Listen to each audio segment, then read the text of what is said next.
আপনার পাপ, আপনার অন্যায়, আপনার জুলুমগুলো যদি হয় খালের পানির সমান, বিলের পানির সমান, আল্লাহর দয়া সাগরের পানির সমান। আপনার পাপ যদি হয় সাগরের পানির সমান, আল্লাহর দয়া মহাসাগরের পানির সমান। আপনার পাপ আর অন্যায় যদি হয় পাহাড়ের সমান, আল্লাহর দয়া আকাশের সমান। আপনার পাপ যদি হয় আকাশের সমান, আল্লাহর দয়া আরশের সমান। এজন্য আল্লাহ বললেন, ইয়া আইয়ুহাল্লাযীনা আমানু তুবু ইলাল্লাহি তাওবাতান নাসুহা। ও আমার গোলাম, তুই তোর নিজেরে যত বেশি ভালোবাসিস তার চেয়েও আমি তোরে বেশি ভালোবাসি। তোর বাবা মা তোরে যত বেশি ভালোবাসে তার চেয়েও আমাদেরকে বেশি ভালোবাসে কে? আল্লাহ বললেন, ভালোবাসারে তৈরি করার পরে আমি 100 টুকরা করলাম। চিল্লায় বলেন, কয় টুকরা? 99 টুকরা ভালোবাসা আমি আল্লাহ নিজের মধ্যে রেখে দিলাম। 1 টুকরা ভালোবাসা গোটা বিশ্বের সবার মধ্যে আমি ভাগ করে দিলাম। 1 টুকরা ভালোবাসা পেয়ে আমাদের অবস্থা দেখছেন? আল্লাহ যদি 1 টুকরা না দিয়ে আমাদের 30 টুকরা দিত, কথা কন। 1 টুকরা না দিয়ে 80 টুকরা দিলে কি হইতো? কথা কন। 14 ফেব্রুয়ারি কবে? কথা কন। বিশ্ব ভালোবাসা এই দিবসের সাথে মুসলমানদের কোনো সম্পর্ক? কোন মুসলমান ঘরের মেয়ে, কোন মুসলমান ঘরের ছেলে 14 ফেব্রুয়ারি এই ওয়ার্ল্ড ভ্যালেন্টাইন দিবস পালন করতে পারে? এগুলোর সাথে আমাদের সম্পর্ক নাই। যাদের মধ্যে কোনো ভালোবাসা নাই, মিল মোহাব্বত নাই, তারা বছরে একটা দিন দেখানোর জন্য পালন করে। আমাদের সারা বছরই তো ভালোবাসা। কথা কন। রাসূল আমার ভালোবাসা, রাসূল আমার আলো আশা, রাসূল আমার প্রেম বিরহের মূল আলোচনা, রাসূল আমার কাজে কর্মের অনুপ্রেরণা। ঠিক কি না? আমার নবীর জন্য আমার ভালোবাসা আছে না নাই? আমার রবের জন্য আমার ভালোবাসা আছে না নাই? আমার মা বাবার জন্য ভালোবাসা আছে না নাই? সবার জন্য সবার ভালোবাসা আছে না নাই? আমগো দিবস লাগবো কেন? আজকেও তো আমগো ভালোবাসা দিবস। কথা কন। প্রতি মুহূর্তে আমাদের ভালোবাসা, এজন্য আমাদের ডেট পালন করা লাগে না। আমরা সব সময় সবারই ভালোবাসি। চিল্লায় বলেন ঠিক কি না? এজন্য আল্লাহ ডেকে বললেন, গোলাম আমি যে তোদের কত ভালোবাসি তোর ধারণা নাই। চোখের পানি ছাড়, গুনার কথা স্মরণ কর, তওবা কর। তওবার মতো তওবা করলে সব গুনাহ মাফ করে দিতে পারে কে? আল্লাহ। বিশ্বনবী বলে, আমার কোনো গুনাহ নাই, তারপরেও প্রতিদিন 70 বারেরও বেশি আমি তওবা করি। আল্লাহে ইন্নী আস্তাগফিরুল্লাহ ওয়া আতুবু ইলাইহি আকসার মিন 70 মাররা। Could you imagine that? কল্পনা করছেন কোনদিন যে নবীর গুনাহ নাই, ওই নবী তওবা করে প্রতিদিন 70 বার। আকসার 70 বারেরও বেশি। আমার পড়া দরকার কয়বার? আপনার পড়া দরকার কয়বার? বিশ্বনবী 70 বারের বেশি বললে আমাদের পড়া দরকার কয়বার? আর আমরা প্রতিদিন পড়ি কয়বার? কথা কন। আমাদের ভুল হবে, ভুল হতে সমস্যা নাই। ভুল হওয়াই মানুষের স্বভাব, কিন্তু ভুল হওয়ার পরে ভুলের উপর অটল থাকা যাবে না। শয়তান আর মানুষের মধ্যে এই মৌলিক পার্থক্য। শয়তান ভুল করে ভুলের উপরই আছে, ঠিক কি না? ক্ষমা চায় নাই, কিন্তু আমরা সকালে ভুল করলে দুপুরে মাপ চাই কার কাছে? মৃত্যুর আগ পর্যন্ত আমরা ক্ষমা চাইলে ক্ষমা করে দিবে কে? সব সময় 24/7 তওবার দরজা খোলা, 2টা সময় ছাড়া। ভালো করে মনে রাখবেন, মুখস্থ ঠোঁটস্থ যেন থাকে। 2টার সময় তওবা কবুল হয় না। চিৎকার করে বলেন, কয় সময়? এক হলো বাদাল গারগারা, গারগারানি যখন আসে, মালাকুল মাউত যখন চলে আসে, মালাকুল মাউতরে যখন দেখে ফেলবেন তখন তওবা কবুল হবে নাকি? কথা কন। ফেরাউনের নাম শুনছেন? ওর যখন আল্লাহ লোহিত সাগরে ডুবাইয়া পানি খাওয়াইতে লাগলো, পানি খাইতে খাইতে পেটটা হয়েছে এত বড়, আর পানি খাইতে পারেন। এরপর হাত তুলে কয়, আনা মিনাল মুসলিমিন। কোরআনের আয়াত, আনা মিনাল, হাত তুলে কয় আমি মুসলমান। ফেরাউন নেই বলে মুসলমান, আমরা যাবো কই? কথা কও। ফেরাউন হাত তুলে কয় আনা মিনাল মুসলিমিন। আল্লাহ কয় টাইম ইজ আপ, দেরি করছস। অনেক সময় দিলাম, অনেক সুস্থ রেখেছি, ক্ষমতা দিয়েছি, দাপট দিয়েছি, তখন যদি ঘাটটা নত করে, মাথাটা নত করে একবার ক্ষমা চাইতি, ফেরাউন তোরেও ক্ষমা করে দিতাম। কিন্তু সময় শেষ হওয়ার পরে আমি মুসলমানদের অন্তর্ভুক্ত বললে কোনো লাভ হবে নাকি? আল্লাহ বলল সময় নাই, সময় শেষ। কারণ মুসা আলাইহিস সালামের চাচাতো ভাই অনেক দাওয়াত দিল, জাকাত দে, কারণকে জাকাত দিব না, এই সম্পদ আমি কামাইছি, আল্লাহ দেয় নাই। মুসা আলাইহিস সালাম বললে তাহলে আযাবের অপেক্ষা কর, আযাব চলে আসে। আল্লাহ বললেন মুসা সেফ জোনে যাও, সরো, এখনই আযাব। ফাখাসাফনা বিহি ওয়া বিদারিহিল আরদ, পুরো ফাইয়ুমের জমিনটার আল্লাহ কাঁপিয়ে দিলেন, আর কারণকে সহ পুরো সম্পত্তি তার জমিনের ভিতরে দাবিয়ে দিলেন। হাঁটু পর্যন্ত কারণ দেবে যায়, ভাবছে উঠে যাবে, কোমর পর্যন্ত দেবে যায়, ভাবছে উঠে যাবে, গলা পর্যন্ত যখন দেবে যায় আর সুযোগ নাই। কয় মুসা আমার সব সম্পত্তি তোরে আর তোর আল্লাহরে দিয়ে দিলাম, আমারে বাঁচা, আমারে সব সম্পত্তি তোর আর তোর আল্লাহর, আমার খালি বাঁচা, চাচা আপন প্রাণ।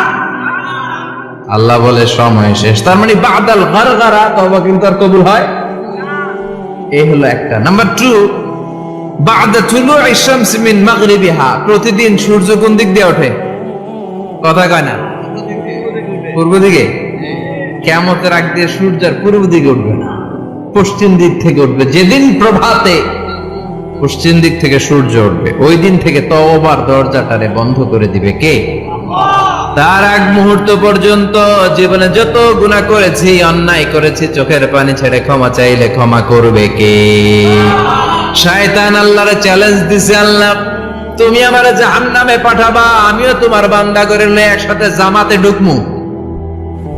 একা ঢুকবো না, একা যাব না, তোমার বান্দাদেরকে সবগুলারে জাহান্নামী বানায়া তারপরে ঢুকমু। তোমারে চ্যালেঞ্জ দিলাম, একটারও জান্নাতে ঢুকাইতে পারবা? আল্লাহকে তুই আমার চ্যালেঞ্জ দিলি? আমি তো সব রাজার বড় রাজা, মহারাজা, আমার চ্যালেঞ্জ দেশ, এত সাহস পাইলি কই? তুই আজীবন ওয়াসওয়াসা দিয়ে পাপ কাজ করাবি, একদিন তাফসীর মাহফিলে এসে আমার বান্দা ক্ষমা চাবে, আমি মাফ করে দেব, তুই কি করবি? আজীবন অন্যায় করবে, আজীবন পাপ করবে, জুলুম করবে, একদিন চোখের পানি ছেড়ে আমার কাছে কান্নার মতো কান্না করলে আমি সব গুনাহ মাফ করে দেব। এজন্য আল্লাহ বললেন ইয়া আইয়ুহাল্লাযীনা আমানু তুবু ইলাল্লাহি তাওবাতান নাসুহা, ভুল করেছো তওবা করো, মাফ করবে কে? সাইয়েদনা আদম আলাইহিস সালাম ভুল করলেন, দুনিয়ায় এসে শত শত বছর কাঁদলেন, কিন্তু ক্ষমা হয় না। আল্লাহরে বললেন আল্লাহ কি করলে ক্ষমা পাবো বলো? ফাতালাক্কা আদামু মির রাব্বিহি কালিমাতিন ফাতাবা আলাইহি, আল্লাহ বললেন ও আদম তোমারে কিছু কালেমা শিখায় দেই, এই কালেমাগুলো দিয়ে আমার কাছে দোয়া করো, ক্ষমা করে দেব। আল্লাহ শিখায় দিলেন ও আদম দুই হাত তুলে চোখের পানি ছেড়ে আমার কাছে পড়ো, রব্বানা, পড়েন রব্বানা যালামনা আনফুসানা ওয়া ইল্লাম তাগফির লানা ওয়া তারহামনা লানাকুনান্না মিনাল খাসিরিন। এটা শিখাই দিয়েছিল আল্লাহ। আল্লাহ আমি জুলুম করেছি, অন্যায় করেছি, ভুল করেছি, পাপ করেছি, তুমি যদি ক্ষমা না করো ক্ষমা করার কেউ নাই, ঠিক কি না? আমরাও পাপ করলে এই দোয়াটা পড়ার দরকার আছে না নাই? 5টা শর্ত সাপেক্ষে আমাদের তওবা কবুল করবে কে? তওবা কবুল হওয়ার কিছু শর্ত আছে 5টা। কয়টা? চিৎকার মেরে বলতে হবে, তওবা কবুল হওয়ার শর্ত কয়টা? 1 নম্বরে হচ্ছে আল ইকরা, acknowledgement. You have to give the acknowledgement that you are the greatest sinner on earth. আপনাকে ঘোষণা দিতে হবে যে আপনি পৃথিবীর সবচেয়ে বড় পাপী। 1 নম্বর শর্ত, আপনি বলেন যে আল্লাহ আমার চেয়ে বড় পাপী নাই, আকাশের নিচে জমিনের উপর আমি সবচেয়ে বড় পাপী, এমন কোন পাপ নাই যেটা আমি করি নাই, ঠিক কি না? 1 নম্বরে পাপের ঘোষণা দেন। 2 নম্বরে আন-নাদাম, নাদাম মানে repentance, you have to be repentant for what you have done. আপনাকে অনুতপ্ত হতে হবে, চোখের পানি ছাড়তে হবে, আল্লাহ আমি লজ্জিত, আল্লাহ আমি নাদান, আমি পিশাচ, আমারে মাফ করে দাও। তার মানে স্বীকার গেলেন কি অন্যায় করেছেন। 2 নম্বরে আপনি অনুতপ্ত হলেন। 3 নম্বরে স্টপ, যেই পাপ করতেছিলেন ওটা থামান, stop. What you have done, যেটা করতেছিলেন আগে থামান। আপনি সুদ খাইছেন, অনুশোচনা আসলো, মাফও চাইতেছেন, আবার সুদও খাইতেছেন, হবে? আপনি ঘুষ খেয়েছেন, তওবা শুরু করলেন, আবার ঘুষও খেয়ে যাচ্ছেন, হবে? থামেন, স্টপ। 3টা গেল। 4 number, to hate what you have done, ঘৃণা করতে হবে। যে পাপটা করেছেন মন থেকে, ওই পাপটাকে ঘৃণা করতে হবে। 5 নাম্বার শর্ত হচ্ছে to determine that you never repeat this sin again in your life. আল্লাহর ওয়াদা দেন, কমিটমেন্ট দেন যে আল্লাহ আমার জীবনে পারতপক্ষে এই পাপ জীবনেও করব না। চিৎকার করে বলেন ঠিক কিনা? তার মানে আপনি শিকার যান, তারপরে আপনি অনুতপ্ত হবেন, যে পাপ করেছেন থামিয়ে দিবেন, পাপটারে মন থেকে ঘৃণা করবেন, আর আল্লাহরে ওয়াদা দিবেন আল্লাহ আর করব না। এই 5টা শর্তের আলোকে তওবা করলে জীবনের সব গুনাহ মাফ করে দিবে কে? এজন্য আল্লাহ বললেন, ইয়া আইয়ুহাল্লাযীনা আমানু তুবু ইলাল্লাহি তাওবাতান নাসুহা। তওবার মতো তওবা করো, সব গুনাহ মাফ করতে পারে কে? তওবা করবেন তো? রাজি আছেন? কবে করবেন? এই মুহূর্তে তওবা করলাম, এই মুহূর্তে আল্লাহর কাছে ক্ষমা চাই, আল্লাহ জীবনের সব গুনাহ মাফ করে দাও। আমাদের দেশে তওবা করার জন্য হুজুর লাগে, কথা কন? পিসা হুজুর, বড় হুজুর, ছোট হুজুর, হাফেজ সাহেব লাগে না? হাফেজ সাহেব, ইমাম সাহেব, এদের ছাড়া নাকি তওবা হয় না। না, এটা ভুয়া কথা। আপনি অনুতপ্ত হন, আপনি চোখের পানি ছাড়েন, আপনি আপনার রবরে বলেন, ক্ষমা করে দিবে কে? ইমাম সাহেব আসতে হবে শর্ত না, পীর সাহেব হুজুর এসে হুজুরের হাতে হাত রেখে তওবা পড়তে হবে শর্ত না। আপনার রবরে ডেকে চোখের পানি ছেড়ে ক্ষমা চান, ক্ষমা করবে কে? আর প্রতিদিন শতবার পড়তে থাকবেন আস্তাগফিরুল্লাহ। আওয়াজ করে সবাই পড়েন আস্তাগফিরুল্লাহ, আর জোরে পড়েন আস্তাগফিরুল্লাহ। বিশ্বনবী বলেন, মান লাজিমাল ইস্তিগফার জাআলাল্লাহু লাহু মিন কুল্লি দিকিন মাখরাজা। সব সময় ইস্তিগফারের সাথে যে লেগে থাকবে, রব্বুল আলামিন তারে 5টা জিনিস দিবে। কয়টা? কথা কোন? আর জোরে সবাই বলেন কয়টা? নাম্বার 1, জাআলাল্লাহু লাহু মিন কুল্লি দিকিন মাখরাজা। বিপদে পড়লে বিপদ থেকে উদ্ধার করবে কে? আমাদের তো কোনো বিপদ নাই না? আছে। কত বিপদ, হ্যাঁ? রাস্তাঘাটে দুর্ঘটনা হতে পারে, যে কোনো সময় ভূমিকম্পে পড়তে পারি, বজ্রপাত পড়তে পারে না, ঠেড়া বইরা মানুষ নাই, আছে না নাই? এই বিপদ আপদ থেকে আপনারা রক্ষা করবে কে? যদি আপনি ইস্তিগফারের সাথে আঠার মতো লেগে থাকেন। কিসের সাথে? কথা বলেন। ইস্তিগফারের সাথে লেগে থাকতে পারলে 1 নাম্বার হচ্ছে বিপদে পড়লে আপনারে মুক্ত করে দিবে কে? 2 নাম্বার, ওয়ামিন কুল্লি হাম্মিন ফারাজা। যে কোনো ধরনের টেনশন, হাইপার টেনশন থেকে বাঁচায় দিবে কে? আমাদের তো টেনশন মেনশন নাই না? আছে। লাইফ নিয়ে টেনশন, বাঁচার টেনশন, মরার টেনশন, ক্যারিয়ারের টেনশন, রাস্তাঘাটে যানজট, এটার টেনশন, পুলিশের দৌড়ানি, র্যাবের দৌড়ানি, বাড়ির ভাড়া, গ্যাস বিল, বিদ্যুৎ বিল, ছেলে মেয়েদের লেখাপড়া, কত টেনশন। এই সব টেনশন থেকে আপনারা মুক্ত করে দিবে কে? 3 নম্বরে, ওয়ারযুকহু মিন হাইসু লা ইয়াহতাসিব। এমন জায়গা থেকে আল্লাহ আপনার রিজিকের ব্যবস্থা করবে আপনি কল্পনাই করতে পারবেন না। সুবহানাল্লাহ পড়েন। 4 নম্বরে, সব সময় ইস্তিগফার যদি পড়া হয়, আল্লাহর কোনো আযাব ওই বান্দার উপরে আসে না। ওমা কানাল্লাহু মুআযযিবাহুম ওয়া হুম ইস্তাগফিরুন।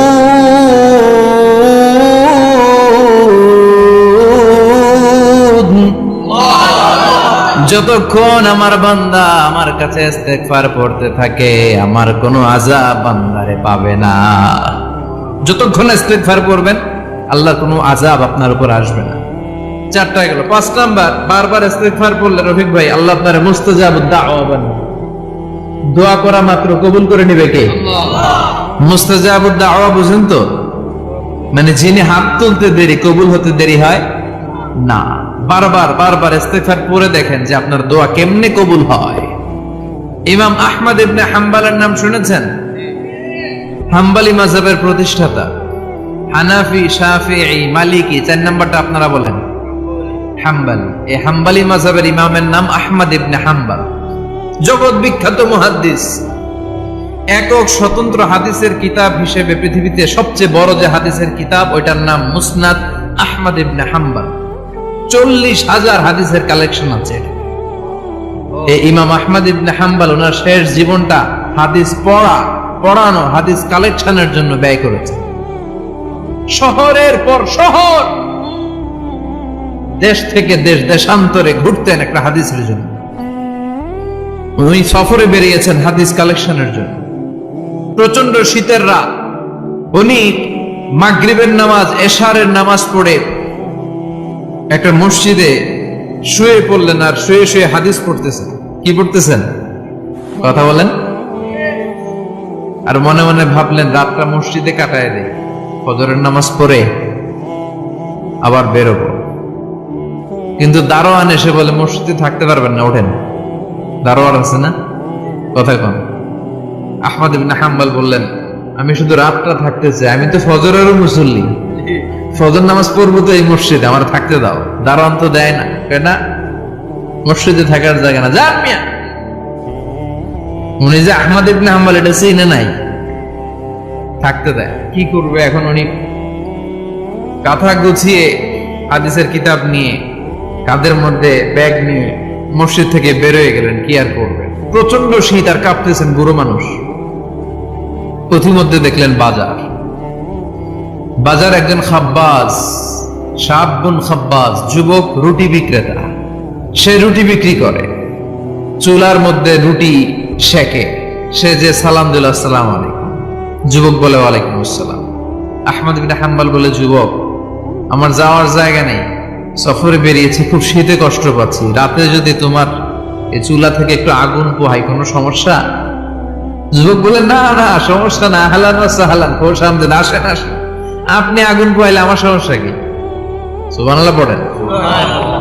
আল্লাহ শুকরিয়া করে উনি বসলেন আর আগুন পোহাচ্ছেন। আর খেয়াল করলেন যুবক রুটি বানায় আর পরে আস্তাগফিরুল্লাহ, রুটির দলা বানায় পরে আস্তাগফিরুল্লাহ, খামির বানায় আর পরে আস্তাগফিরুল্লাহ, রুটি নিয়ে উনুনের ভিতরে, চুলার ভিতরে সেকা দেয় আর পরে আস্তাগফিরুল্লাহ। দোকানদারের কাছে কেউ আসলেই সে রুটি দেয় আর পরে আস্তাগফিরুল্লাহ। ক্রেতার কাছ থেকে টাকা নিয়ে ক্যাশ বক্সে রাখে আর কি পড়ে? আবার রুটি বানানো শুরু করে আর কি পড়ে? খালি এটাই পড়তেছে। ইমাম আহমদ ইবনে হাম্বল তো অবাক, কিরে এটা আবার কেমন যুবক, খালি আস্তাগফিরুল্লাহ। উনি প্রশ্ন করলেন, যুবক ঘটনা কি? আসার পর থেকে তোমার দেখতেছি তুমি রুটি বানাও, রুটি বিক্রি করো আর পড়ো আস্তাগফিরুল্লাহ, মালাকা ইয়া শাবাব। যুবক বলে, আস্তাগফিরুল্লাহ আমার সবচেয়ে বেশি পছন্দের আমল, আমি সব সময় আঠার মতো ইস্তেগফারের সাথে লেগে থাকি আর সব সময় পড়তে থাকি আস্তাগফিরুল্লাহ, আর এর বদৌলতে আল্লাহ আমারে মুস্তাজাবুদ দাওয়া বানিয়ে দিয়েছে। আহমদ ইবনে হাম্বল তো অবাক, আনতা মুস্তাজাবুদ দাওয়া, তুমি মুস্তাজাবুদ দাওয়া, রুটিওয়ালা। আমি এত বছর হাদিস পড়াই, আমিও তো মুস্তাজাবুদ দাওয়া না, আর তুমি রুটি বেচো বাজারে, তুমি মুস্তাজাবুদ দাওয়া, তুমি দোয়া করলে সব কবুল হয়ে যায়। যুবক বলে, নাম আনা মুস্তাজাবুদ দাওয়া, আমি আমার জীবনে যত দোয়া করেছি কবুল করে নিয়েছে কে? আল্লাহ। সব দোয়া কবুল করে নিয়েছে আল্লাহ, একটা দোয়া ছাড়া। কয়টা? আহমদ ইবনে হাম্বলের কৌতূহল, কিউরিয়াসিটি আরো বেড়ে গেল। কি? সব দোয়া কবুল হয়েছে, একটা দোয়া ছাড়া। মাযালিকা দোয়া ইয়া শাব, কি সেই দোয়া?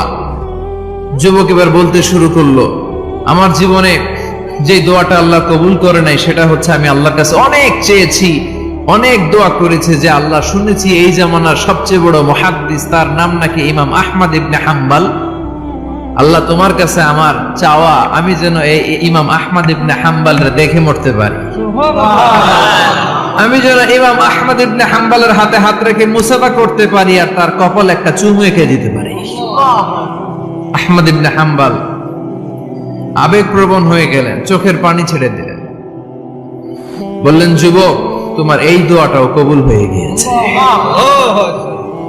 আহমদ ইবনে হাম্বলের দেখার সাক্ষাৎ পাওয়ার জন্য আহমদ ইবনে হাম্বলের বাড়িতে তোমার যাওয়ার দরকার নাই। আহমদ ইবনে হাম্বল তোমার দরবারে ছুটে এসেছে। আনা আহমদ ইবনে হাম্বল মুহাদ্দিসুদ দাহর, আমি নিজেই আহমদ ইবনে হাম্বল। যুবক চোখের পানি ছেড়ে দেয়, আহমদ ইবনে হাম্বল চোখের পানি ছেড়ে দেয়। যুবক চিৎকার মেরে ইমাম আহমদ ইবনে হাম্বলকে জড়িয়ে ধরে, হাতে হাত রেখে মুসাফা করে, কপালের মধ্যে চুমু খায় আর আল্লাহর শুকরিয়া করে বলে, ও ইমাম, আসলে এই দোয়াটাও আল্লাহ আজকে কবুল করে নিল। বিশ্বাস হয় সবসময় ইস্তেগফার পড়লে আপনার দোয়াগুলোর এইভাবে কবুল করে নেবে কে? এই পাঁচটা জিনিস পাবেন সবসময় যদি ইস্তেগফারের সাথে লেগে থাকেন। রাজি আছেন তো? এই জন্য বিশ্বনবী সব সময় নামাজে সালাম ফিরানোর পরে পড়তেন আস্তাগফিরুল্লাহ। কি পড়তেন? তিনবার পড়তেন আস্তাগফিরুল্লাহ, আস্তাগফিরুল্লাহ, আস্তাগফিরুল্লাহ। পড়তে রাজি আছেন? ইস্তেগফারের অনেকগুলো আলফাজ আছে, সবচেয়ে ছোট ইস্তেগফার হচ্ছে এটা, আস্তাগফিরুল্লাহ, আস্তাগফিরুল্লাহ। আরো আছে আস্তাগফিরুল্লাহ আল্লাযী লা ইলাহা ইল্লা হুয়াল হাইয়ুল কাইয়্যুম ওয়া আতুবু ইলাইহি। বিষ্ণু বলেন এই ইস্তেগফারটা যদি কেউ পড়ে, আত-তাওয়াল্লি মিন ইয়াউমিজ যাহাফ, যুদ্ধের ময়দান থেকে পালিয়ে আসা কবিরা গুনাহ। কি গুনাহ? কাফেরদের সাথে যুদ্ধ, আমি তাগড়া যুবক, তলোয়ার নিয়ে নেমেছি, আমার দেহের এক ফোঁটা রক্ত থাকা পর্যন্ত আমি যুদ্ধ চালিয়ে যাব, আমি ফিরে আসতে পারবো না, আইনটা কার? ফিরে আসলে কবিরা গুনাহ। বিশ্বনবী বলেন যুদ্ধের ময়দান থেকে ফিরে এসেছে এরকম কবিরা গুনাহ অবলম্বনকারীও যদি আস্তাগফিরুল্লাহ আল্লাযী লা ইলাহা ইল্লা হুয়াল হাইয়ুল কাইয়্যুম ওয়া আতুবু ইলাইহি পড়ে, ওই কবিরা গুনাহকারীকেও ক্ষমা করে দিবে কে? করতে রাজি আছেন তো? আবার সাইয়েদনা আবু বকর বললেন, ইয়া রাসূলুল্লাহ আল্লিমনি দুআআন আদউ বিহি ফি সালাতি, এমন দোয়া আপনি আমারে শিক্ষা দেন যে এই দোয়াটা আমি নামাজে পড়তে পারি। বিষ্ণুই বললেন, পড়ো আল্লাহুম্মা ইন্নী যালামতু নাফসি যুলমান কাসীরান ওয়া লা ইয়াগফিরুয যুনুবা ইল্লা আনতা ফাগফিরলি মাগফিরাতাম মিন ইনদিক ইন্নাকা আনতাল গফুরুর রহিম। সুবহানাল্লাহ পড়ো। এটাও ইস্তেগফার। আমরা এটা বলে দোয়ায়ে মাসুরা, সালাম ফেরানোর আগে পড়ি না? যেখানেই ক্ষমা চাওয়ার কথা আছে ওইটারই কি বলে? ইস্তিগফার। আল্লাহুম্মা ইন্নী যালামতু নাফসি, আল্লাহ জুলুম করেছি, যুলমান কাসীরা, অনেক জুলুম, ওয়ালা ইয়াগফিরুয যুনুবা ইল্লা আনতা, তুমি ছাড়া এই গুনাহ ক্ষমা করার তো কেউ নাই, ফাগফিরলি মাগফিরাতাম মিন ইনদিক, তোমার দয়ায় আমারে ক্ষমা করে দাও, ইন্নাকা আনতাল গফুরুর রহিম, তুমি হলা ক্ষমাশীল। ঠিক কি না? এটাও ইস্তেগফার, এটাও পড়বেন। আর এই সব ইস্তেগফারের শ্রেষ্ঠ ইস্তেগফারের নাম সাইয়্যিদুল ইস্তেগফার। যত ইস্তেগফার হতে পারে এর মধ্যে সবচেয়ে শ্রেষ্ঠতম ইস্তেগফার নাম কি? কথা কন। বুখারীর বর্ণনা, শাদ্দাদ ইবনে আউস রাদিয়াল্লাহু তাআলা আনহু বর্ণনা করেন, এই সাইয়্যিদুল ইস্তেগফার দিনের বেলা যে পড়বে ওই দিনে মারা গেলে সে জান্নাতি। এই সাইয়্যিদুল ইস্তেগফার রাতের বেলা যে পড়বে ওই রাতে যদি ইন্তেকাল হয় ওই লোকটা জান্নাতি। মুখস্থ আছে না? কার কার মুখস্থ? হাত তুলেন। মাশাআল্লাহ, তাবারাকাল্লাহ, মাশাআল্লাহ, মাশাআল্লাহ। আর যাদের নাই তাদের হোমওয়ার্ক, তাদের আল্লাহুম্মা আনতা রাব্বি লা ইলাহা ইল্লা আনতা খালাকতানি ওয়া আনা আবদুক وأنا على عهدك ووعدك ما استطعت أعوذ بك من شر ما صنعت أبوء لك بنعمتك علي وأبوء لك بذنبي فاغفر لي فإنه لا يغفر الذنوب إلا أنت। سبحان الله পড়েন। আজকে রাতে পড়ছেন, মারা গেলে জান্নাতি। চিল্লায় পড়েন না আল্লাহু আকবার।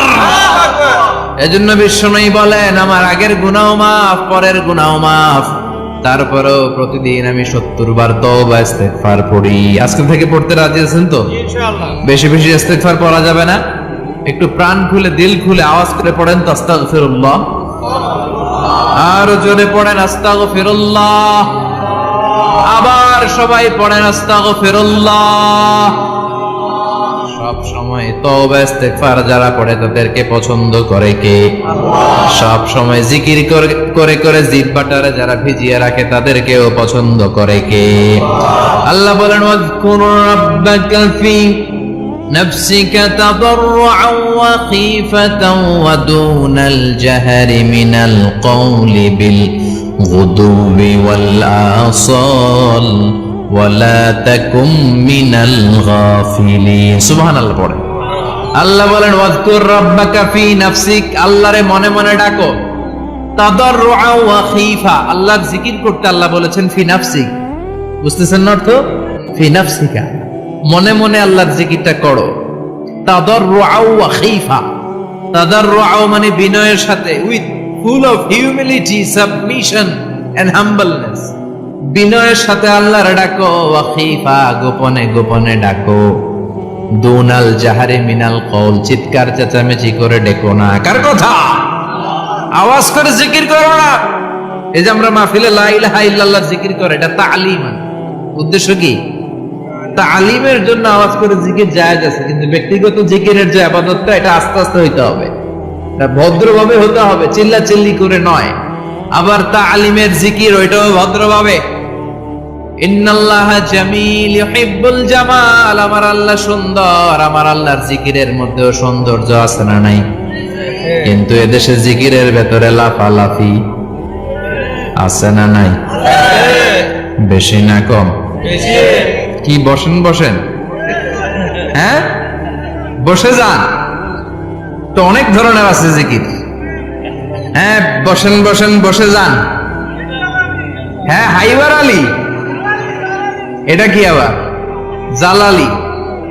তো এই যে ইন্নাল্লাহা জামিল ইউহিব্বুল জামাল, আমার আল্লাহ সুন্দর, আমার আল্লাহর জিকিরের মধ্যেও সৌন্দর্য আছে না নাই? তালিমের উদ্দেশ্যে সবাই মিলে জিকির করা যায়, কিন্তু চিল্লাফাল্লা করা যাবে না, লাফালাফি করা যাবে না, মাথা ডানে বায়ে ঝোলানো যাবে না, ঠিক কি না? কিন্তু লাফালাফির জিকির আছে না নাই? লাফাইতে লাফাইতে, হ্যাঁ গাছের আগায় বাঁশের আগায়। আবার যিনি জিকির পরিচালনা করে ওনার কান্দে যাই ওঠে, আছে না নাই? বিশ্ব নবী সাহাবাদের নিয়ে জিকির করছেন, সাহাবার আলাফাতে লাফাতে খেজুর গাছের আগায়, হাদিসে আছে না এটা?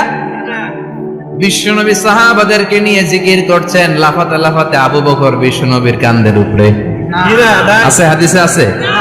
এটা জিকির নয়। কি সুন্দর দেখেন, ইসলাম বুঝা কত সহজ। ওয়াজকুর রাব্বাকা ফি নাফসিকা তাদাররুআ ওয়া খীফা, গোপনে জিকির করো, ভদ্রতার সাথে বিনয়ের সাথে জিকির করো। ওয়ালা তাকুম মিনাল গাফিলিন, দুনাল জাহারি মিনাল কওল, চিৎকার চেঁচামেচি করে জিকির করো না। যারা চিৎফাল দিয়ে হই হই হই হই করে, আছে না? হই হই হই হই হই হইয়ের ভিতরে আল্লাহর নাম আছে? হ্যাঁ, এই যে হুই হাই হুই হাই, এই স্টাইলের যে জিকির, এটার ভিতরে আমার আল্লাহর নাম আছে? আল্লাহর নাম যদি না থাকে ওইটা জিকির হবে? কথা বলেন। বিষ্ণু বললেন খবরদার, চিৎকার চেঁচামেচি করে লাফালাফি করে যারা জিকির করে, এরা মনে করে আল্লাহ কানে শুনে না। কথা বলেন। আপনি গোপনেও আল্লাহর ডাকলে আপনার ডাকে সাড়া দিবে কে? এজন্য রাব্বুল আলামিন বলেন ফাযকুরুনি আযকুরকুম ওয়াশকুরুলি ওয়ালা তাকফুরুন। বান্দা আমার জিকির তোমরা করো, আমিও তোমাদের জিকির করব, ঠিক কি না? আমরা যদি আল্লাহর জিকির করি, আমাদের জিকির করে কে? সুবহানাল্লাহ কইবেন না? আমরা আল্লাহর জিকির করে, আল্লাহ নাকি আমাদের জিকির করে, জানো তো কথা এটা। আবার হাদিসে কুদসিতে আল্লাহ বললেন ফাইন যাকারানি ফি নাফসি যাকারতুহু ফি নাফসি, আমার বান্দা যদি একা একা আমার জিকির করে, আমি আমার বান্দারে একা একা স্মরণ করি। ওয়া ইন যাকারানি ফি মালাইন যাকারতুহু ফি মালাইন খায়রিম মিনহু, এরকম মহা সম্মেলন করে যদি কেউ আমি আল্লাহর জিকির করে, আমি এর চেয়েও বড় মহা সম্মেলন ফেরেশতাদেরকে নিয়ে করে আমার বান্দারে স্মরণ করি। ওয়া ইন তাকাররাবা ইলাইয়া শিবরান তাকাররাবতু ইলাইহি যিরাআন, আমার বান্দা যদি আমার দিকে 1 বিঘত আসতে চায়, আমি আমার বান্দার দিকে 1 হাত এগিয়ে যাই। আমার বান্দা যদি আমার দিকে 1 হাত আসতে চায়, আমি আমার বান্দার দিকে 2 হাত যাই। ওয়াইনা তানি ইয়ামশি আতাইতুহু হারওয়ালা। আমার বান্দা যদি আমার দিকে হেঁটে হেঁটে আসতে চায়, আমি আমার বান্দার দিকে দৌড়ে দৌড়ে যাই। সুবহানাল্লাহ পড়ে। এজন্য বিশ্বনবী বলেন, লা ইয়াজালু লিসানুকা রাতবাম মিন যিকরিল্লাহ। আল্লাহর জিকির দিয়ে জিহ্বাটারে ভিজিয়ে রাখবা। কার কথা? চিল্লায় বলেন, কার কথা? সবসময় আল্লাহর জিকির করতে রাজি আছেন তো? সবচেয়ে শ্রেষ্ঠ জিকির বিশ্বনবী বললেন, আফদালু যিকরি লা ইলাহা লা ইলাহা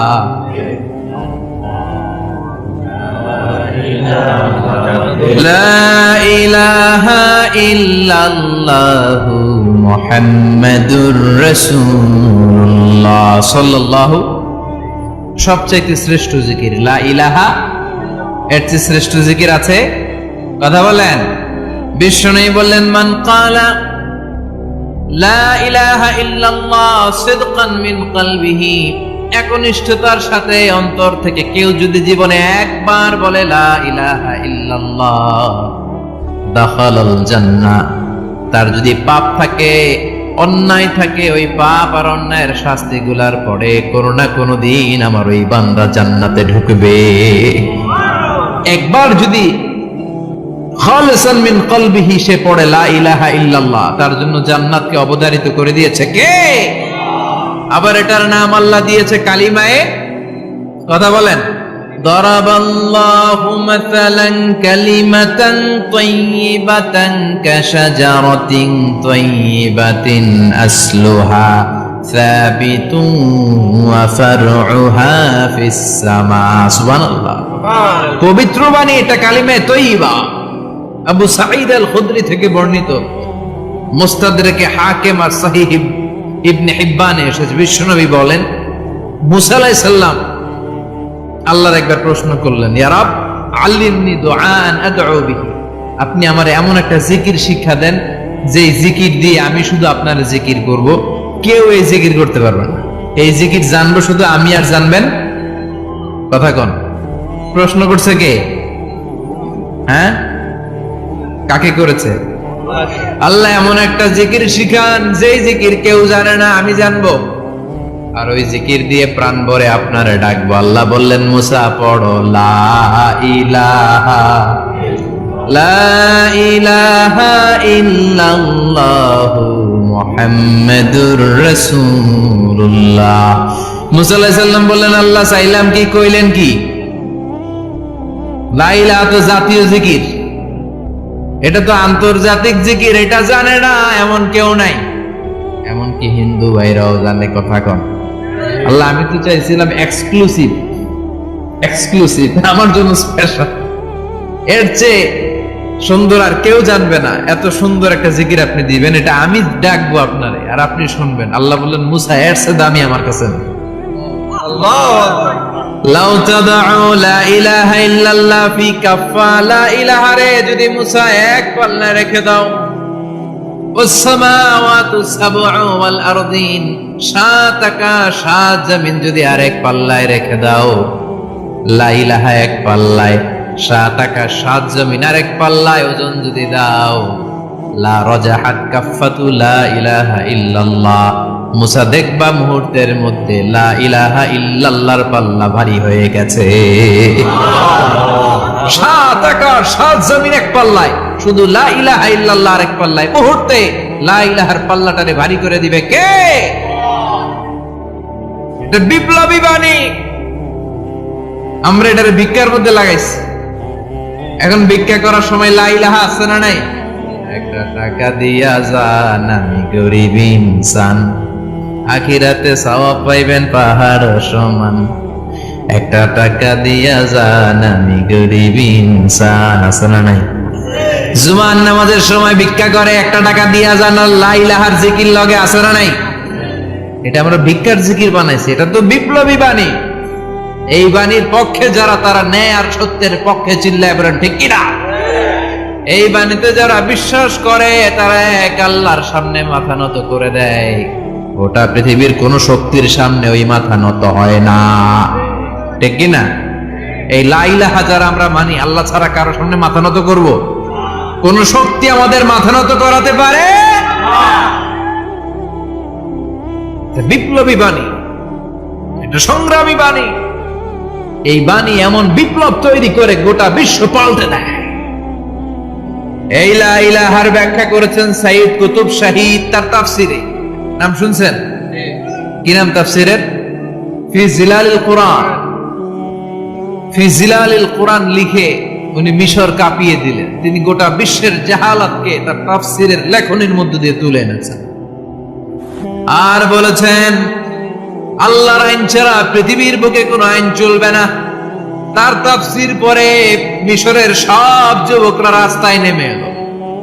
আন্দোলনের চোটে পুরো মিশরে উত্তাল গণ আন্দোলন। ইনিল হুকমু ইল্লা লিল্লাহ, আল্লাহর জমিনে আল্লাহর আইন ছাড়া কিছু চলবে?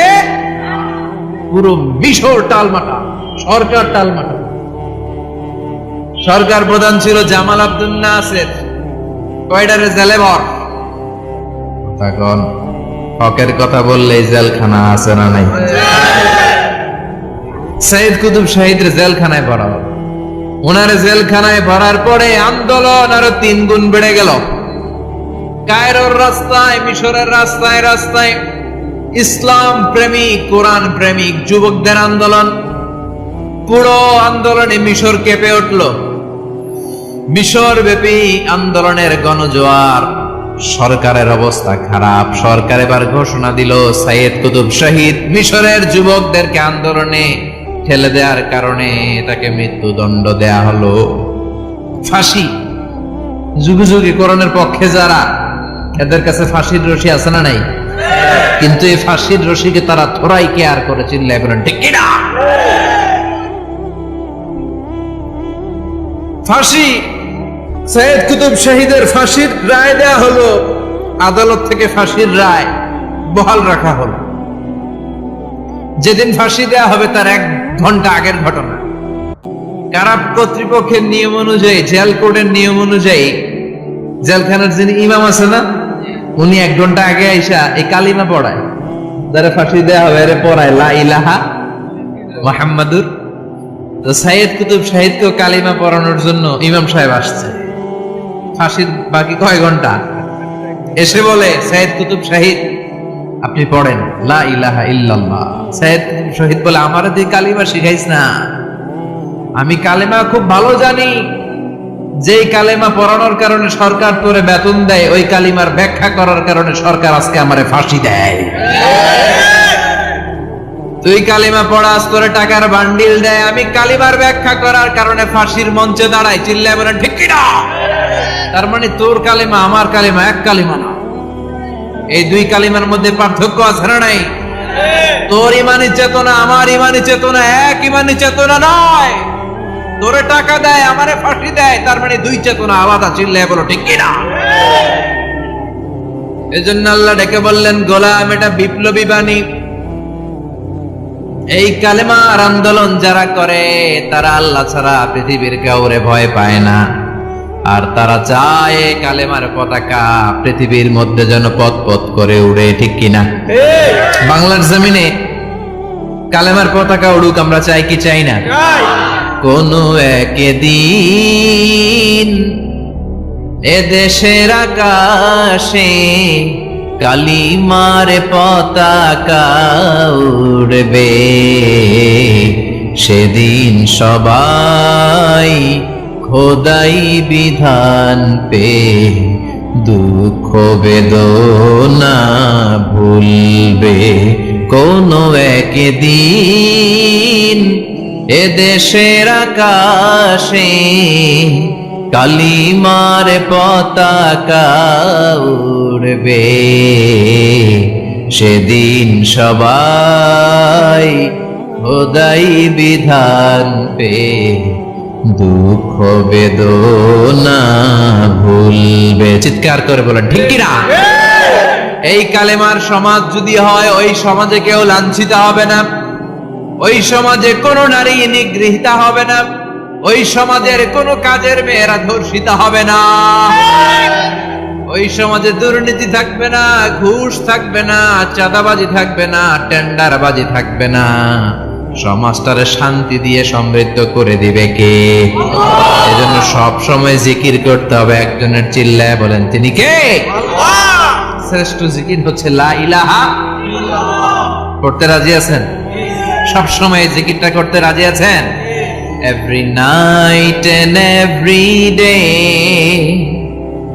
every night and every day, never forget to say la ilaha illallah. Never forget to say la ilaha illallah. পড়েন, every night and every day, every night and every day, never forget to say la ilaha illallah. Never forget to say la ilaha illallah. Never forget to say la ilaha illallah. When you're walking down the street, use your time and repeat and say in every heartbeat la ilaha illallah. When you're walking down the street, use your time and repeat and say in every heartbeat la ilaha illallah. Every night and every day, every night and every day, never forget to say la ilaha illallah. চিল্লায় বলেন ঠিক কি না? দিনে রাতে যে কোনো মুহূর্তে আমাদের জিহ্বার মধ্যে থাকবে কি? কথা বলেন, জিহ্বায় থাকবে কি? এজন্য বিশ্বনবী বললেন আফদালুয যিকরি লা ইলাহা ইল্লাল্লাহ। আল্লাহর কাছে সবচাইতে প্রিয় জিকির হলো লা ইলাহা ইল্লাল্লাহ। আবার বিশ্বনবী বললেন আহাব্বুল কালামি ইলাল্লাহি আরবাআ। আল্লাহর কাছে সবচাইতে প্রিয় কথা হলো চারটা। কয়টা? সুবহানাল্লাহ, আলহামদুলিল্লাহ, লা ইলাহা ইল্লাল্লাহ। সুবহানাল্লাহ,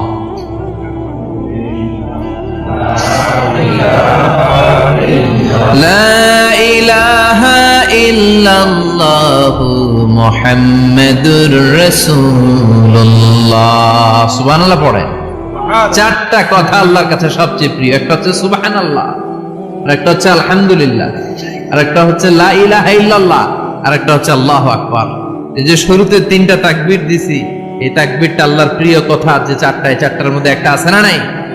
আওয়াজ করে পড়েন আল্লাহু আকবার। সবচেয়ে প্রিয় আল্লাহর কাছে এই চারটা কথা। লা ইয়াদুররুকা বিআইয়িহিন্না বাদাতা। বিষ্ণু বললেন এই চারটার যেটা দিয়ে শুরু করতে মন চায় করো, কোনো সমস্যা নেই। সুবহানাল্লাহ পড়েন। এজন্য ফরজ নামাজের পরে এই তাসবিহগুলো পড়বেন। আব্দুল্লাহ ইবনে আমর ইবনে আস তিনি বর্ণনা করেন, আমি বিশ্বনবীকে আঙ্গুলের গিরা দিয়ে এই তাসবিহগুলো পড়তে দেখেছি।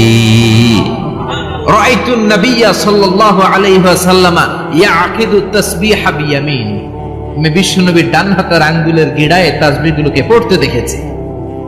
পড়তে রাজি আছেন? ডান হাত তোলেন, এই আঙ্গুলের করের মধ্যে এইভাবে রাখেন, এইভাবে রেখে নামাজের পরেই সুবহানাল্লাহ, আলহামদুলিল্লাহ পড়তে রাজি আছেন? সুবহানাল্লাহ 33 বার, আলহামদুলিল্লাহ 33 বার, আল্লাহু আকবার 33 বার। পড়তে রাজি আছেন সবাই? আল্লাহ তুমি কবুল করো। ফরজ সালাতের পরে আমরা মুনাজাত দেওয়ার জন্য পাগল হয়ে যাই। আসসালামু আলাইকুম ওয়া রাহমাতুল্লাহ, আসসালামু আলাইকুম ওয়া রাহমাতুল্লাহ, আমিন ইয়া আরহামার রাহিমিন। আসনা নাই? কিন্তু বিশ্বনবী সালাম ফেরানোর পরে সর্বপ্রথম যে আওয়াজটা করতেন সেটা হচ্ছে আল্লাহু আকবার। এরপর 3 বার পড়তেন আস্তাগফিরুল্লাহ, আস্তাগফিরুল্লাহ, আস্তাগফিরুল্লাহ। এরপর আয়াতুল কুরসি একবার। কয়বার? মান ক্বারা আয়াতুল কুরসি দুবুরা কুল্লি সালাতিন মাকতুবা লাম ইয়ামনাহু মিন দুখুলিল জান্নাতি ইল্লা আল-মাউত। প্রত্যেক ফরজ সালাতের পরে যে একবার আয়াতুল কুরসি পড়ে তার জান্নাতে ঢোকার ক্ষেত্রে আর কোনো বাধা থাকে না, একটা জিনিস ছাড়া, সেটা হচ্ছে মরণ। লোকটা মরে না তাই জান্নাতে যায় না, মরলেই জান্নাতি। আল্লাহু আকবার। এরপরে 33 বার সুবহানাল্লাহ, 33 বার আলহামদুলিল্লাহ, 33 বার আল্লাহু আকবার। সব শেষে মিলাবেন লা ইলাহা ইল্লাল্লাহ ওয়াহদাহু লা শারীকা লা লাহুল মুলকু ওয়া লাহুল হামদু ওয়া হুয়া আলা কুল্লি শাইইন কাদির। এরপরে পড়তেন আল্লাহুম্মা আনতাস সালাম ওয়া মিনকাস সালাম তাবারাকতা ইয়া যাল জালালি ওয়াল ইকরাম। এরপরে পড়তেন আল্লাহুম্মা লা মানিআ লিমা আ'তাইতা ওয়া লা মু'তিয়া লিমা মানা'তা ওয়া লা ইয়ানফা'ু যাল জাদ্দি মিনকাল জাদ। এরপরে পড়তেন আল্লাহুম্মা ইন্না নাসআলুকাল হুদা ওয়াত তুকা ওয়াল আফাফা ওয়াল গিনা। এরপরে পড়তেন আল্লাহুম্মা আ'ইন্না আলা যিকরিকা ওয়া শুকরিকা ওয়া হুসনি ইবাদাতিক। সুবহানাল্লাহ পড়েন। কত তাসবিহ, কত দোয়া। আবার ফজরের সময় পড়তেন আল্লাহুম্মা বিকা আসবাহনা ওয়া বিকা আমসাইনা ওয়া বিকা নাহইয়া ওয়া বিকা নামুতু ওয়া ইলাইকান নুশুর। সুবহানাল্লাহ পড়েন। এগুলো পড়ে না? আল্লাহুম্মা আমিন ইয়া আরহামার রাহিমিন। কত বড় ডাকাত। ফরজ সালাতের পরে তাসবিহগুলো পড়বেন। কথা বলেন, পড়তে রাজি আছেন সবাই? আর তাসবিহ শেষ হলে দোয়া করেন, সমস্যা নাই। দোয়া করতে হবে কার কাছে? বিশ্বনবী বললেন দোয়া মুখুল ইবাদা, দোয়া হলো ইবাদতের নির্যাস। যার দোয়া নাই ওর কিচ্ছু নাই। দোয়া করেন নাই তো নামাজে কাজ হবে না, দোয়া করেন নাই রোজায় কাজ হবে না। কথা কন। আর দোয়া মুখুল ইবাদা, দোয়া হচ্ছে ইবাদতের নির্যাস। আবার তিরমিজির বর্ণনায় বললেন আর দোয়া হুয়াল ইবাদা, দোয়াটাই নাকি ইবাদত। দোয়াটা ইটসেলফ, এইটাই ইবাদত। নামাজ যেমনি ইবাদত, রোজা যেমনি ইবাদত, হাত তুলে যে দোয়া করলেন এইটাও ইবাদত। সুবহানাল্লাহ পড়েন। এটা মুমিনের ওয়েপন, সিলাহুল মুমিন। সাপ্লিকেশন, দোয়ার ইংরেজিতে বলে সাপ্লিকেশন। সাপ্লিকেশন is the weapon of believers, এটা বিশ্বাসীদের অস্ত্র। সবকিছুর কারামতি যেখানে শেষ, দোয়ার কারামতি ওইখানে। এরকম অনেক শুনবেন ক্যান্সারে আক্রান্ত, দুরারোগ্য ব্যাধি, বাংলাদেশের চিকিৎসা শেষ, ইন্ডিয়া গেছে, কয় বাঁচবো 3 মাস। কয় মাস? এরপরে 7 বছর বাইসা ছিল। কেমনে বাঁচল? কেমনে? দোয়া। দোয়ার পাওয়ার আছে না নাই? তবে দোয়াটা দোয়ার মতো হতে হবে। সিনসিয়ার দোয়া ইজ লাইক এ মিসাইল। একনিষ্ঠ দোয়া এটা মিসাইলের মতো। মিসাইল হামলা করলে ইঞ্চি ইঞ্চি যেখানে মিসাইল বোমাটা পড়ার কথা ঠিক ওখানে পড়বে। ড্রোন হামলা করলে ঠিক ওখানে, ব্যালিস্টিক ক্ষেপণাস্ত্র নিক্ষেপ করলে লক্ষ্য বস্তু যেমনি ভিত করে, তেমনি দোয়ার মতো দোয়া করলে মুহূর্তেই দোয়া কবুল হয়ে যায়। আমরা দোয়ার মতো দোয়া করতে জানি না। কেমন করে দোয়া করতে হয় আমাদের জানা নাই, এজন্য দোয়াও কবুল হয় না। চিল্লায় কোন ঠিক কিনা? কিন্তু আল্লাহ ওয়াদা দিয়েছেন উজিবু দাওয়াতাদ দাঈ ইযা, আমার বান্দা দোয়া করলে আমি দোয়া কবুল করি। আমার বান্দা চাওয়া মাত্রই আমি কবুল করে নেই। সুবহানাল্লাহ পড়েন।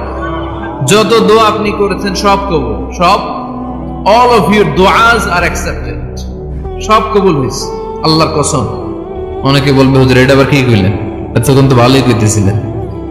শব্দ আবার কবুল হয় কেমনে? আমি তো জীবনে কত কিছু চাইলাম, কত কিছু তো পাই নাই। আছেন এরকম? অনেকে অনেক পেরেশান, আফসোস করে হুজুর চাইলাম আল্লাহ দিল না। 4টা মাইয়া, এবার কাবা ধইরা চাই আইছি পোলার কথা, এটাও হইছে মাইয়া। আছে না নাই? 5টা ছেলে হইছে, মেয়ের জন্য বুকটা হাহাকার।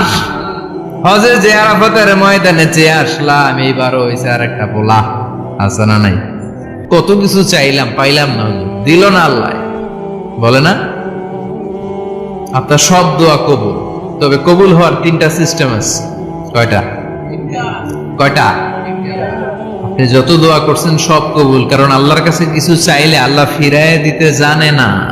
সুবহানাল্লাহ কোন? চাওয়া মাত্রই আল্লাহ বলে অ্যাকসেপ্টেড, যা কবুল। দিব দিব না এটা বলতে জানে না। চাওয়া মাত্রই বলে দিব। 3 সিস্টেম। নাম্বার 1, আপনি আল্লাহর কাছে দোয়া করলেন, চাইলেন, আল্লাহ বলে দিব, বলেই তিনি দিয়ে দেন আর আপনি খুশি হয়ে যান, পেয়ে গেলেন। নাম্বার 2, আপনি আল্লাহর কাছে দোয়া করলেন, চাইলেন, তখনও আল্লাহ বলে দিব, তবে এখন না, সবুর, একটু পরে দিব। কখন দিলে আমার জন্য ভালো, আমার চেয়ে ভালো জানে কে, পরে দিবে। নাম্বার 3, চাইলেন, দোয়া করলেন, আল্লাহ তখনও বললে দেব, তবে এখনো না, পরেও না, কিয়ামতের দিন যেদিন বিপদে পড়বে ওই দিন দেব। যেদিন তোর বাবা তোরে চিনবে না, তোর মা তোরে চিনবে না, বন্ধু বন্ধুরে চিনবে না, পীর সাহেব মুরিদরে চিনবে না, মুরিদ পীর সাহেবরে চিনবে না, ইমাম সাহেব মুসল্লিরে চিনবে না, মুসল্লি ইমাম সাহেবরে চিনবে না, কেউ কাউরে চিনবে না, ওই কঠিন দিনে তোরে আমি বাঁচাইয়া দেব। তাই দোয়া যা করছেন ছোটবেলা থেকে আজকে পর্যন্ত লস হয়েছে না লাভ? লস না লাভ? এজন্য বেশি বেশি দোয়া করার দরকার আছে না নাই? জীবনে যদি কোনো নেক আমল থাকে, ওই নেক আমল দিয়ে যদি আল্লাহর কাছে দোয়া করেন, দোয়া কবুল করে নিবে কে? তবে নেক আমলটা হইতে হবে শুধুমাত্র আল্লাহর সন্তুষ্টির জন্য। প্রত্যেকের জীবনেই কিছু আমল আছে যেটা লোক দেখানো করে, আছে না নাই? আবার কিছু আমল আছে আল্লাহরে খুশি করার জন্য করে, আছে না নাই? কথা বুঝতে পেরেছেন? রাত্রিবেলা যাচ্ছেন, কেউ নাই, রাস্তায় হঠাৎ দেখলেন মসজিদ, পাশে লেখা বড় করে দান বাক্স, পকেট থেকে কচকচে 1000 টাকার নোটটা ওইখানে ঢেলে দিলেন দান বাক্সের ভিতর। কেউ দেখে নাই, দেখছে কে? আল্লাহ। এটা পৃথিবীর কাউরে দেখানোর জন্য দিয়েছিলেন? এই দানটা আল্লাহর কাছে প্রিয়। গোপন দান আল্লাহর রাগকে কমিয়ে দেয়। সুবহানাল্লাহ বলেন। আল্লাকা সিররুন ইনদাল্লাহ বাইনাকা আনতা ওয়া বাইনাল্লাহ, আল্লাকা সাদাকাতুন তাখফা লা ইয়ালামুহা ইল্লাল্লাহ, আল্লাকা সিররুন ইনদাল্লাহ বাইনাকা আনতা ওয়া বাইনাল্লাহ, আল্লাকা সাদাকাতুন তাখফা লা ইয়ালামুহা ইল্লাল্লাহ। সুবহানাল্লাহ বলেন। আল্লাকা সিররুন ইনদাল্লাহ, তোমার আর তোমার রবের মাঝে এমন কোন গোপন জিনিস আছে নাকি যেটা আল্লাহ ছাড়া কেউ জানে না? তোমার কোনদিন কোন গোপন দান আছে নাকি যেটা আল্লাহ ছাড়া কেউ দেখেনি? ওই দানটা আল্লাহর কাছে প্রিয়। চিল্লায় বলেন ঠিক কি না? এরকম কোন গোপন আমল দিয়ে যদি আপনি আল্লাহর কাছে ওসিলা করে দোয়া করেন, আল্লাহ ওই কঠিন বিপদের দিনে আমলটা করছিলাম শুধু তোমার দেখানোর জন্য, এর ওসিলায় বাঁচাও, বাঁচাবে কে?